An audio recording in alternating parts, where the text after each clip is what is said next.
A continuación, seguimos con la conferencia titulada Nuevas estrategias diagnósticas en diabetes insípida.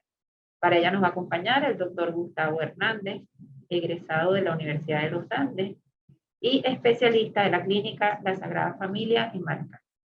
Adelante, doctor. Saludos a todos, mi nombre es Gustavo Hernández Sandoval, soy médico endocrinólogo egresado de la Universidad de los Andes y pertenezco a la unidad de diabetes y enfermedades metabólicas de la Sagrada Familia de Maracaibo, Estado Zulia. El día de hoy vamos a tratar de un tema sumamente interesante, nuevas estrategias diagnósticas en diabetes insípida. Que lo disfruten. Inicialmente sospechamos de diabetes insípida en el contexto del síndrome poliuria-polidipsia, que es una condición caracterizada por la presencia de poliuria, más de 50 cc por kilogramo de peso corporal en diuresis de 24 horas, propuesto acompañado con polidipsia. Una vez descartadas causas comunes como diabetes mellitus, nos quedamos con tres entidades sumamente importantes en las que debemos hacer el diagnóstico diferencial. Por supuesto, diabetes insípida de acción central, que se debe a una inadecuada producción de hormona antidiurética por hipotálamo y neurohipófisis, causas adquiridas y congénitas. Diabetes insípida nefrogénica por una respuesta inadecuada a la acción de la hormona antidiurética a nivel periférico, a nivel renal. Y la polidipsia primaria es una condición que su fisiopatología no está del todo clara, se debe a una excesiva ingesta de líquido, probablemente por alteraciones en el mecanismo de la sed. Es importante el diagnóstico diferencial de estas entidades, ya que el abordaje terapéutico es totalmente diferente y un tratamiento equivocado puede tener consecuencias peligrosas. Usualmente en medicina, la realización de una historia clínica es el abordaje inicial y esta historia clínica nos puede orientar hacia el diagnóstico diferencial en estas condiciones. El antecedente de trauma craneal, cirugía hipofisiaria o tumor cerebral nos orienta hacia una forma central de la diabetes insípida. Por el contrario, la ingestión de litio, desequilibrios hidroelectrolíticos como la hipercalcemia nos pudiesen orientar hacia una forma nefrogénica de la condición. Asimismo, antecedentes de enfermedad psiquiátrica o personalidad neurótica nos pueden orientar hacia una polidipsia primaria. La forma en la cual se presentan los síntomas, si es fluctuante o irregular, nos pueden orientar hacia una polidipsia primaria. Por el contrario, es permanente en ambas formas de diabetes insípida. El inicio típicamente es súbito en la diabetes insípida y por contrario se define como gradual en los casos de polidipsia primaria. La sed nocturna y la anicuria siempre está presente en formas de diabetes insípida y es menos frecuente en la polidipsia primaria. Asimismo, se describe la preferencia por bebidas frías en diabetes insípida y puede o no estar presente en las formas de polidipsia. Asimismo, se realizó un estudio, estos investigadores que aquí cito, se realizó un estudio para observar la sensibilidad de estos síntomas y signos en el diagnóstico diferencial. Y fíjense que ellos observaron un estudio en 141 pacientes. Ellos evaluaron la sed nocturna, estaba presente en el 62% de pacientes también con polidipsia primaria, no era un elemento exclusivo de los casos de diabetes insípida. Asimismo, la preferencia por bebidas frías estaba presente en ambas condiciones y la aparición súbita de los síntomas sí se describe con mayor frecuencia en diabetes insípida, sin embargo también se describió en algunos casos de polidipsia primaria. Los síntomas persistentes también ocurrieron con un 78% en los pacientes con polidipsia primaria, lo cual nos lleva a concluir que las manifestaciones clínicas lamentablemente no son suficientes para hacer el diagnóstico diferencial. Algunos signos radiológicos pueden orientarnos en el diagnóstico diferencial de estas condiciones. Típicamente se ha descrito que la ausencia del spot ecogénico a nivel de neurohipófisis, como se observa en la lámina, puede estar asociada o está asociada con los casos de diabetes insípida central. Sin embargo, este estudio demostró que también se observaron aproximadamente 40% de pacientes con polidipsia primaria. Asimismo, la ausencia de esta hiperintensidad en la neurohipófisis no se observa en todos los pacientes con diabetes insípida.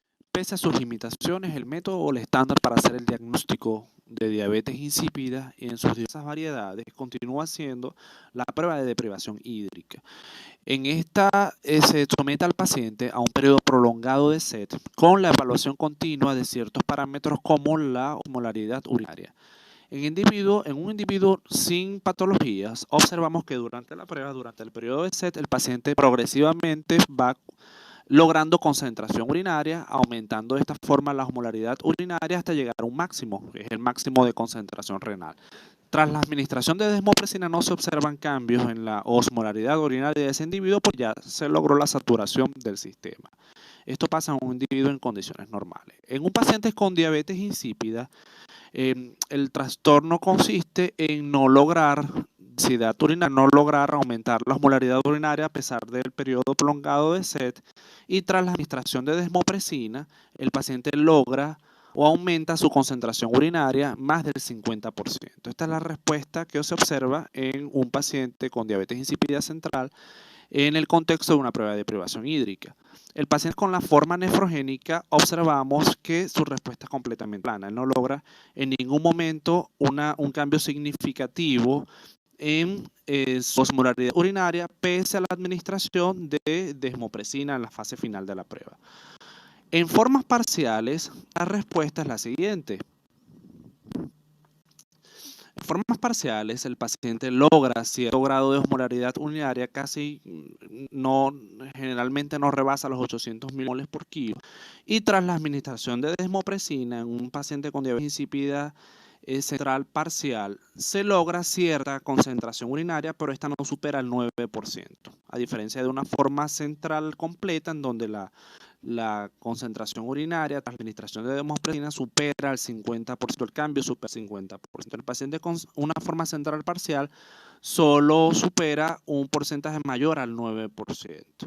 Ahora, en los pacientes con polidipsia primaria observamos que también existe cierta concentración urinaria. Sin embargo, el paciente tras la administración de desmopresina no logra una concentración o no existe un cambio mayor del 9% en la concentración urinaria tras la administración de desmopresina. Observamos que estos dos pacientes, en estos dos casos, en la diabetes insípida central parcial y en la polidipsia primaria, la respuesta es muy similar. Y esto lamentablemente es una de las limitaciones de la prueba de deprivación hídrica, ya que se observan solapamientos o falsos diagnósticos cuando se comparan estas dos patologías. La prueba de deprivación hídrica data de la década de los años 70, en donde se evaluaron 36 pacientes en el contexto del síndrome polidipsia.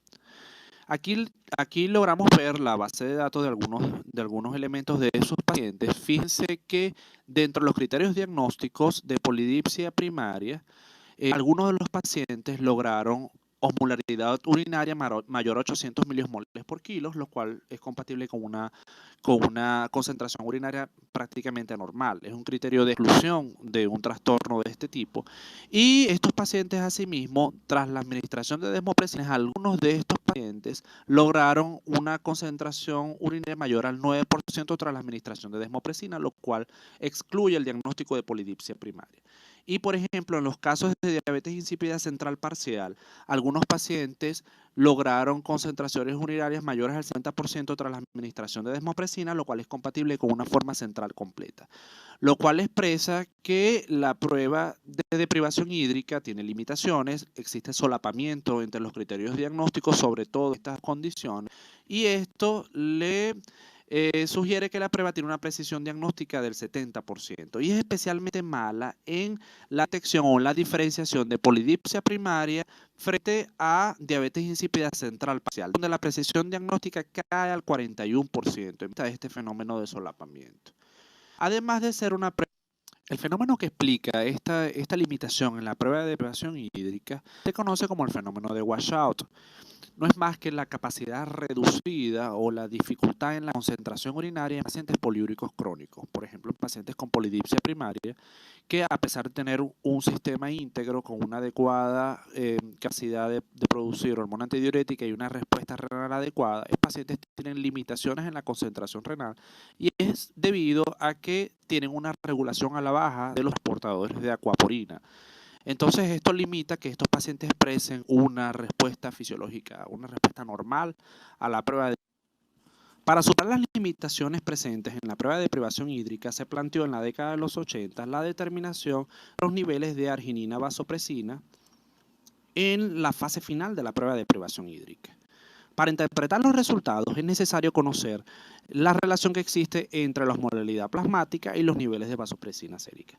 Entonces, aquellos individuos que finalizando la prueba de privación hídrica tenían niveles disminuidos a lo esperado para esa osmolaridad plasmática de arginina vasopresina, el diagnóstico que se podría plantear es diabetes insípida central.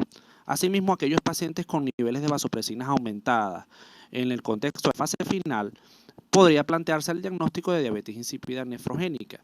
Y aquellas personas con niveles en el rango de la normalidad esperada para esa osmolaridad plasmática, el diagnóstico planteado era polidipsia primaria.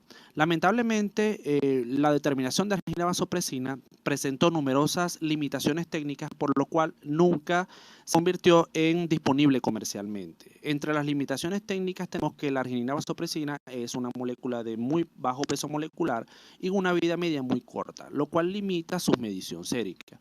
Asimismo, esta molécula presenta agregación con plaquetas, lo cual limita su forma libre sérica y su determinación sérica.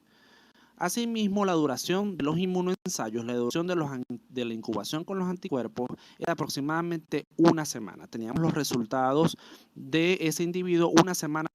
Y es aquí donde finalmente entra la copeptina, una molécula que forma parte del precursor de la molécula de preprovasopresina, que durante su procesamiento enzimático, tras la acción de una peptidasa que separa el péptido señal y posterior con la acción de la prohormona convertasa, tenemos estos tres péptidos que son cosecretados juntos con la arginina vasopresina, la neuroficina 2 y la copeptina. La copeptina es el segmento carboxilo terminal que, como se evidencia en la imagen, es de mayor peso molecular. Asimismo, presenta otras ventajas técnicas a nivel de su medición. Puede ser fácilmente medible a través de inmunoensayos tipo sándwich y bueno, como les comento, presenta un mayor tamaño molecular, una mayor vida media. Se puede medir tanto en suero como plasma, solo se necesita una cantidad pequeña de suero para su medición. Asimismo, es estable a temperatura ambiente incluso por 7 días, puede permanecer a temperatura ambiente por 7 días. Y el procesamiento otros elementos, otras características a tomar en cuenta cuando evaluamos o estudiamos copeptina es el hecho de que se describe una excelente relación, como esperado, entre los niveles de copeptina plasmática y los niveles de vasopresina plasmática. Y esto, por supuesto, expresa que se liberan de forma equimolar. La correlación de Spearman expresa una correlación casi perfecta, es decir, que la copeptina expresa de una forma muy acuiciosa los niveles de vasopresina sérica.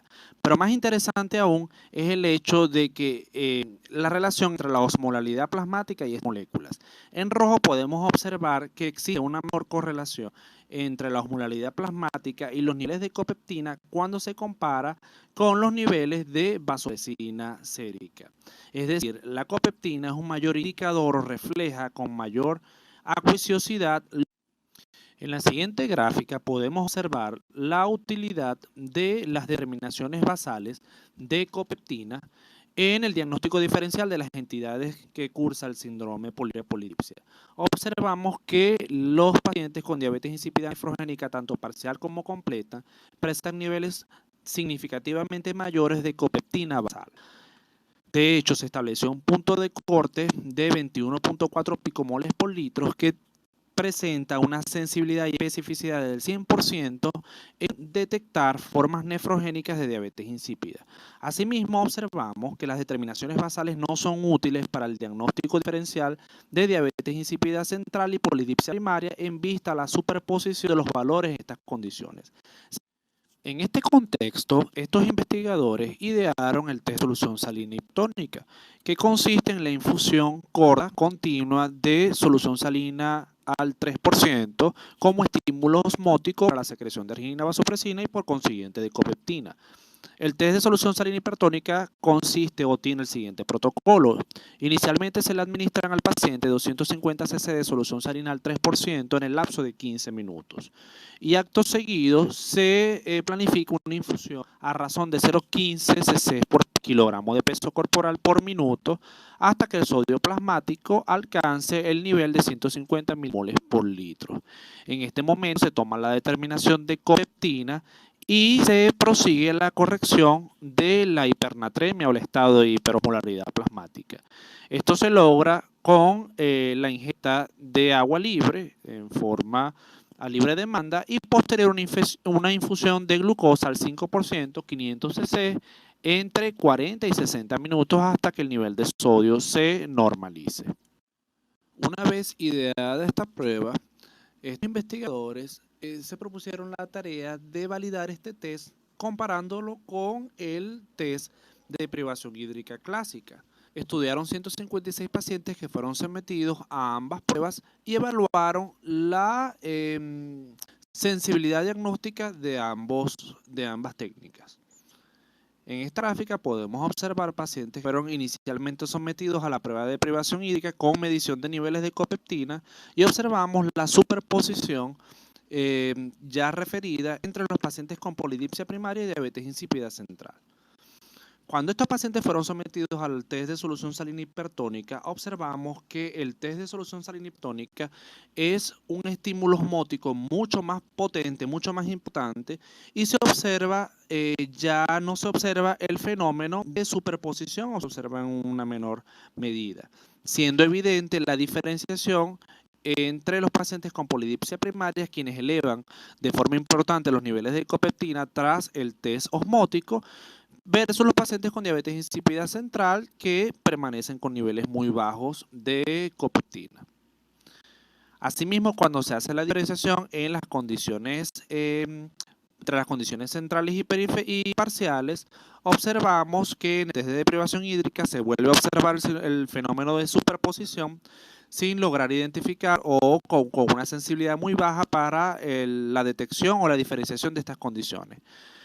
Con el test de solución salina hipertónica se hace evidente que los pacientes con polidipsia primaria logran elevar de forma importante los niveles de copeptina frente a los pacientes con formas centrales quienes no aumentan la concentración de este marcador.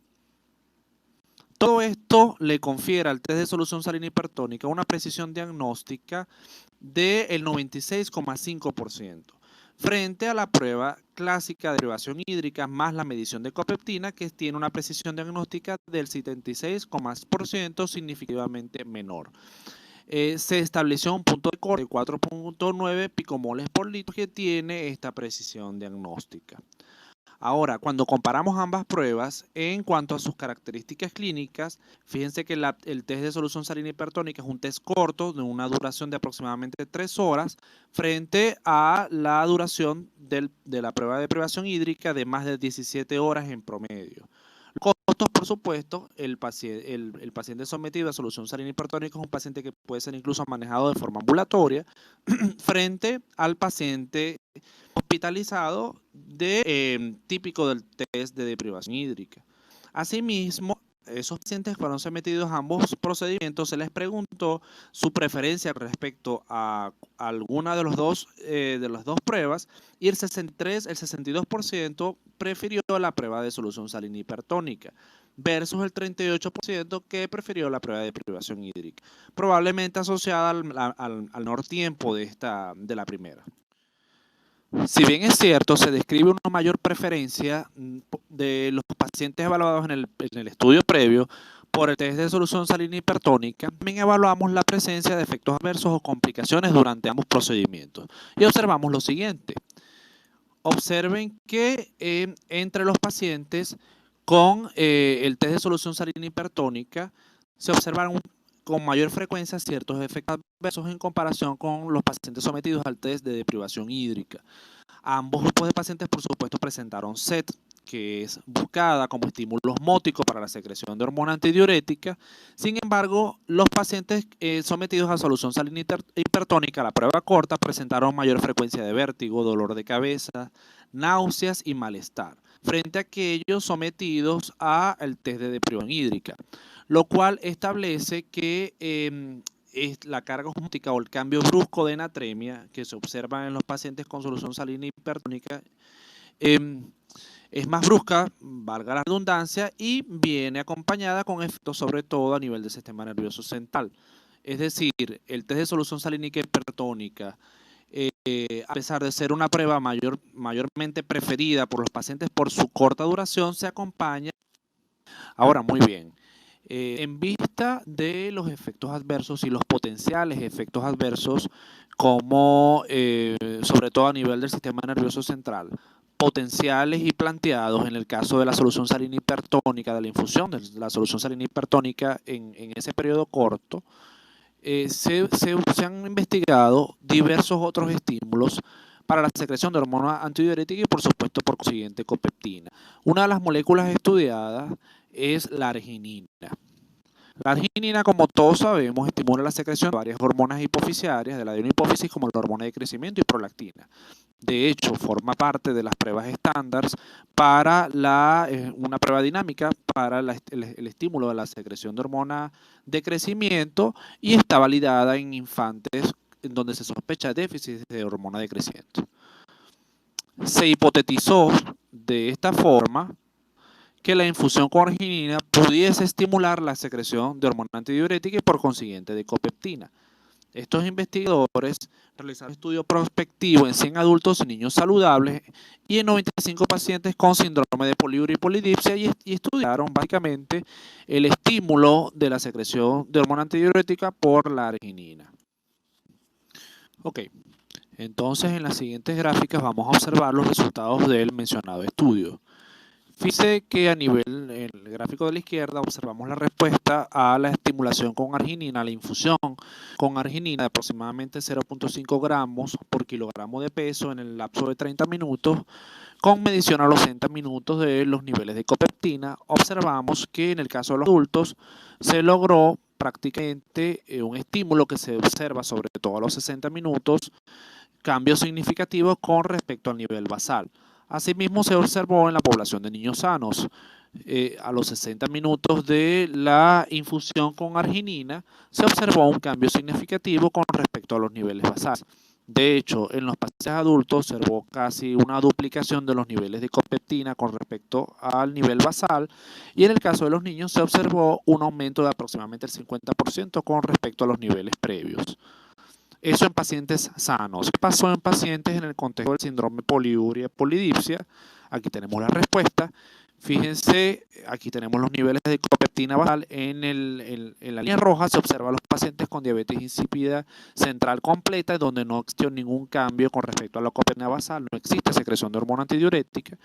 Y en los casos de la línea amarilla, en pacientes con diabetes insípida central parcial, en donde existe una muy discreta elevación de los niveles de copeptina no significativa con respecto a los cambios basales. Sin embargo, en pacientes con polidipsia primaria se observó una respuesta similar a la ocurrida en pacientes sanos, en donde se observó, valga la redundancia, un aumento significativo, sobre todo a los 60 minutos, entre los 60 y 90 minutos, de los niveles de copeptina con respecto al estado previo basal. Sí se observa cierto grado de superposición, pero muy discreta. Por lo tanto, se plantea y incluso se establece un punto de corte de los niveles de copeptina estimulados post-arginina de mayor o igual a 3.8 picomoles por litro, con una precisión diagnóstica del 23% la detección de polidipsia primaria y por supuesto de diabetes insípida central. Entonces, esta prueba tiene una sensibilidad del 92.1% y una especificidad. Acto seguido, se evaluó la presencia de efectos adversos y la tolerancia de la prueba de estimulación con arginina versus el test de solución salina hipertónica corta. Y observamos que los niveles de copeptina basal antes de la realización de la prueba, en ambos casos fue muy similar. Los pacientes estimulados post-arginina lograron un aumento de casi 2 veces los niveles de copeptina previa. Sin embargo, sabemos que el test de solución salina hipertónica es un estímulo mucho más potente. Estos pacientes lograron aumentar casi 4 veces sus niveles de copeptina basal. Y esto es significativo.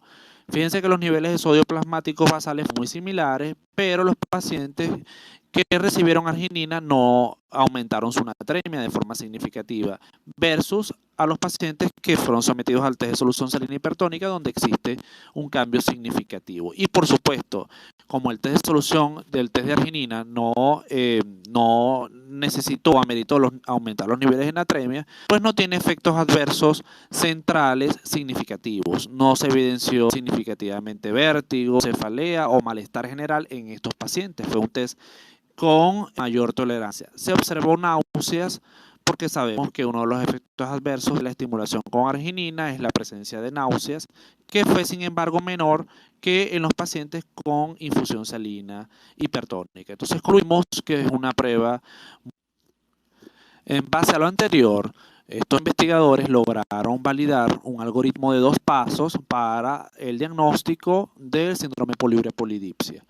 El algoritmo inicia con la medición de los niveles de copeptina basal, que recordemos que tener una copeptina basal sin estímulos móticos previos, sin deprivación hídrica, mayor a 21.4 picomoles por litro, ya hace el diagnóstico con una sensibilidad y especificidad del 100% de diabetes insípida nefrogénica. Niveles elevados basales de copeptina, ya sabemos que el diagnóstico es una diabetes insípida nefrogénica. Ahora, unos niveles de copeptina basal menores de 21.4 picomoles por litro establece que necesitamos pruebas dinámicas. Estos investigadores proponen, como es mejor tolerada, la copeptina post-estimulación con arginina. De tener o de resultar una copeptina estimulada menor de 3.8 picomoles por litro, el diagnóstico es diabetes insípida central. No podemos diferenciar si es una forma parcial o completa del cuadro, pero sabemos que hay un cuadro central. Ahora, a niveles superiores de copeptina estimulada mayor de 3.8 picomoles por litro, el diagnóstico sería polidipsia primaria.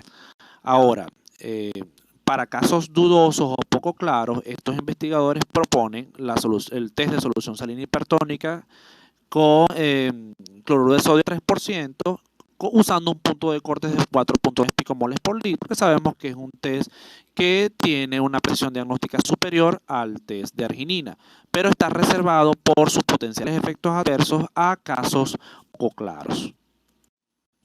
Ya para concluir, podemos afirmar que los hallazgos clínicos e imagenológicos lamentablemente por sí solos no nos permiten confirmar el diagnóstico de diabetes insípida y mucho menos diferenciar en las diversas formas de síndrome poliuria polidipsia.